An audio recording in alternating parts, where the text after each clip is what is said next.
At 0530 hours local time, a Russian Bayern M corvette armed with 8-caliber cruise missiles sat in the Sea of Azov, poised to unleash firepower on Ukrainian cities. What had been a calm mission up to that moment was about to spiral into chaos. The crew remained unaware that 7 Ukrainian drones had already locked onto their vessel. The lead Rybaka surged to 400 kilometers per hour just as Russian checkpoint gunners unleashed their weapons. Tracer fire lit up the early morning sky, each 23mm burst carrying the potential to shred a drone into fragments. That's when the situation unraveled further. The gunner couldn't visually track the targets, but the buzzing of engines gave them away. He fired toward the sound, adjusting his aim with every burst toward that distinctive drone whine. The lead Rybaka broke sharply to the left as explosions erupted all around, any single shell capable of annihilation. It pushed a maximum velocity 432 kilometers per hour, racing through the kill zone before the cannon could correct its aim. Yet the damage was irreversible. The gunfire broadcast their presence to every Russian unit within a 10-kilometer radius. Alerts ricocheted across telegram channels far quicker than through standard military comms. On the operator's console, interference struck suddenly, power lines invisible until the very last instant. The drone climbed violently, clearing the 110,000-volt cables with barely 2 meters to spare. Systems went berserk, compass spinning out of control, video feeds sputtering, leaving the drone blind for 3 unbearable seconds. Moments later, a looming radio tower cut through the dark. The operator yanked the drone into a hard bank, missing the wires by inches. 2 more Rybakas followed half a minute later, slipping through during the confusion. These were the Spears, tasked with disabling the corvette's radar systems. Success here was critical. Meanwhile, 4 heavier Boba drones advanced from the north at 200 kilometers per hour, slower but burdened with larger warheads. They were the hammer meant to strike once the Rybakas cleared the way. But Russian defenders had been forewarned. At the next checkpoint, a repellent one jammer stood automatically. Switching to autonomous control, it relied on accelerometers and visual markers, pressing on through the electromagnetic haze with no live guidance. 3 minutes later, the video feed flickered back online. The Boba was still on its exact trajectory, but ahead, a BTR-82 straddled the road, its turret spitting fire in rehearsed arcs. The operator quickly diverted into an industrial district, using warehouses and smokestacks to obscure the line of sight. Yet those same structures concealed Russian infantry. The buzz of rotors gave the drones away, and troops spilled into the open like a disturbed anthill. The drones skimmed at barely 10 meters altitude. At that height, terrain curvature distorted radar coverage. What a system could track at 50 kilometers when high in the sky, it could only see at 12 kilometers when hugging the ground. Physics itself became their cover. The machines slipped through unseen corridors, while gunfire snapped blindly at echoes and shadows. But probability could not be cheated forever. Concentrated volleys from a disciplined squad found their mark. The third Rybaka spun down, crashing into a parking lot and erupting in fire. 2 Bobas and 2 Rybakas remained. Losses had become intolerable. Then, the lead Rybaka cleared the last ridge, and the operator's screen revealed something never mentioned in the briefing.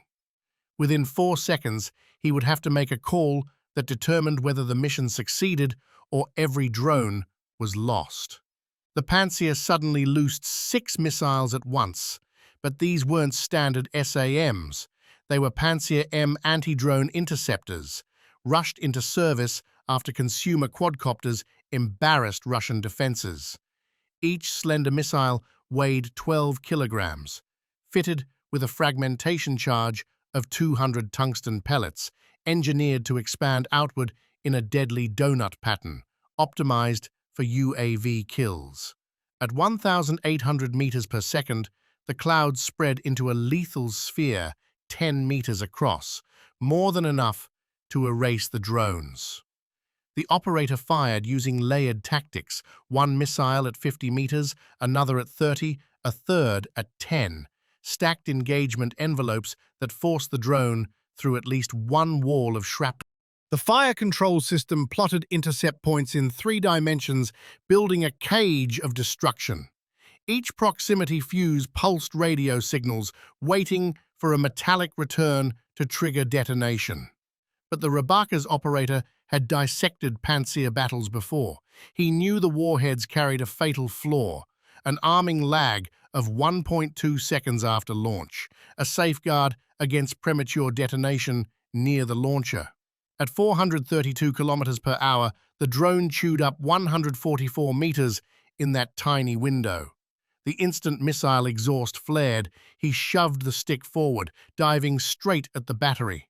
The warheads screamed past overhead, their fuses still inert, incapable of triggering even as the drones skimmed beneath them. By the time the safety delay expired, the Rabaka was already hugging the ground below, shielded by the launcher's own design rules. Leveling at just 5 meters, the operator lined his sights on the Podlet K1 radar, the node feeding targeting data to every Russian battery within 200 kilometers. The Pantsir spat twin 30mm cannons, each cycling 5,000 rounds per minute. The gunner attempted box fire, filling predicted zones with lead, but math betrayed him. The system required 1.5 seconds to compute a solution, half a second for servos to reposition, and another 1.5 for the shells to traverse 2 kilometers. The total lag, 3.5 seconds. The drone shifted heading every 2, meaning the gunner was forever chasing a ghost. The Rabaka pierced through, slamming into the radar mast. The shaped charge exploded, initiating the Monroe effect. Under the blast, a copper cone didn't melt, it collapsed into a supersonic jet, punching through armor at 7,000 meters per second like a needle through cloth. The copper jet tore through the array, processors, operator consoles, and blasted out the rear wall, atomizing into spray. Hot on its heels, the second Rabaka dove at the P-18 spoon rest, early warning array. The Pantsir switched to thermal backup, but dawn betrayed it. Temperature inversion, a cold air layer trapped beneath warm, warped infrared readings, leaving the skies in deceptive silence.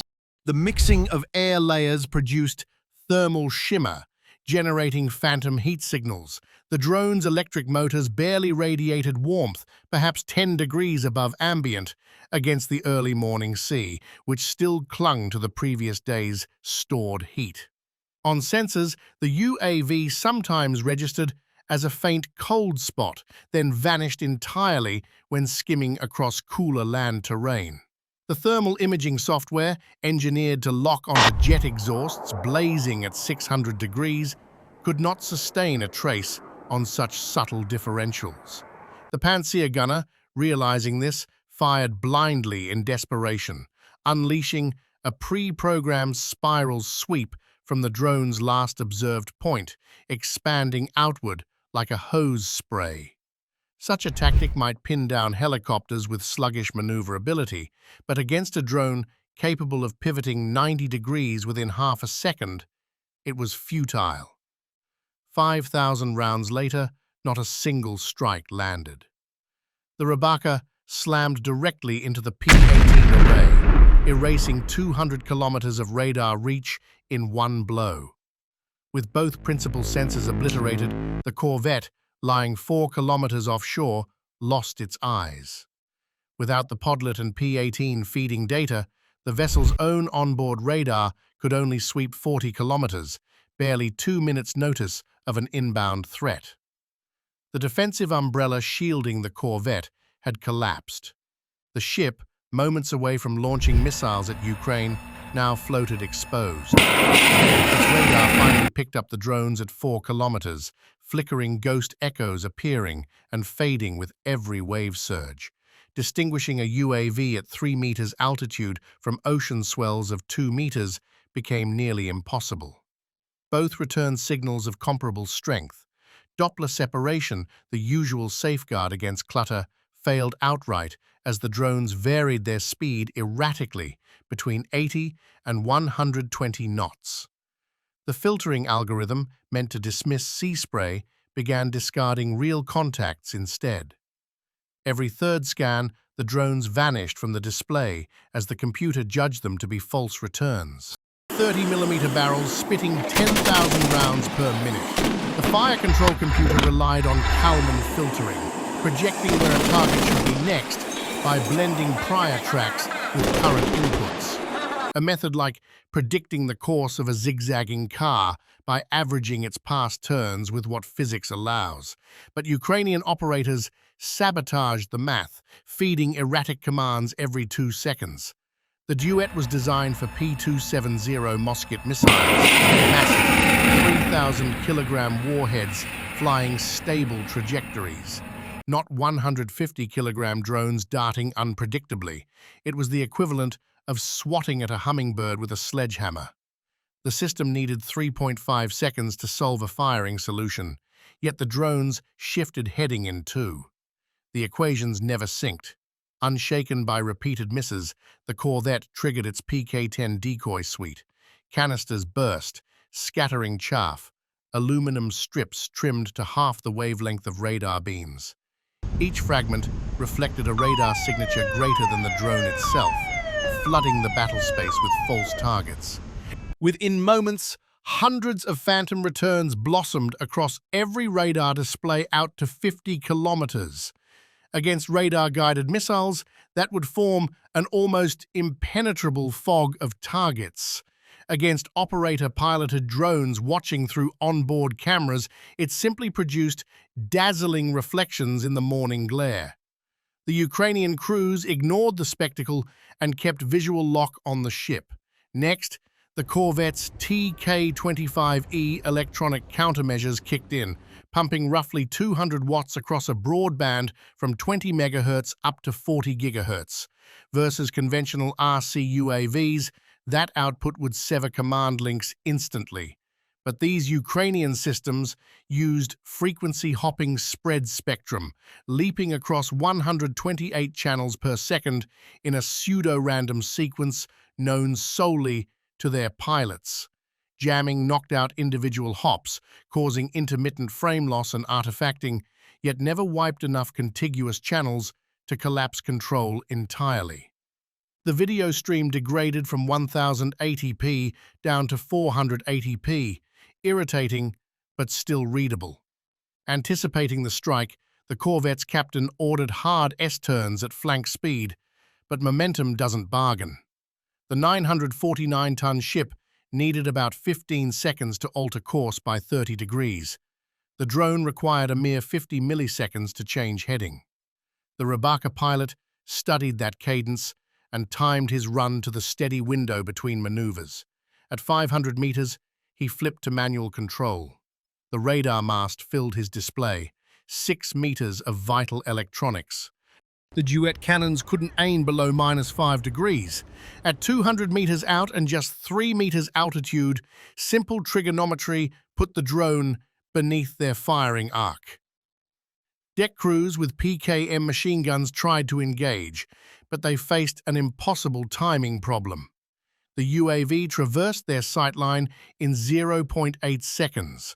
A human eye needs roughly 0.2 seconds to lock on a moving object, another 3 seconds to track, and 2 seconds to bring aim to bear. By that point, the target had shifted 100 meters. They were effectively shooting at after-images burned into memory.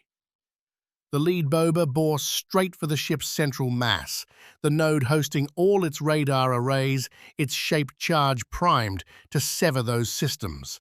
The captain bellowed emergency launch orders, desperate to fire the calibers before the vessel was rendered impotent. But the missile cycle demanded 2 minutes. Gyro alignment, target verification, and thermal stabilization. The Bobas were 30 seconds out. The first Boba struck the mast, nose first. Instantly, every radar, comms suite, and data link on the ship went dark.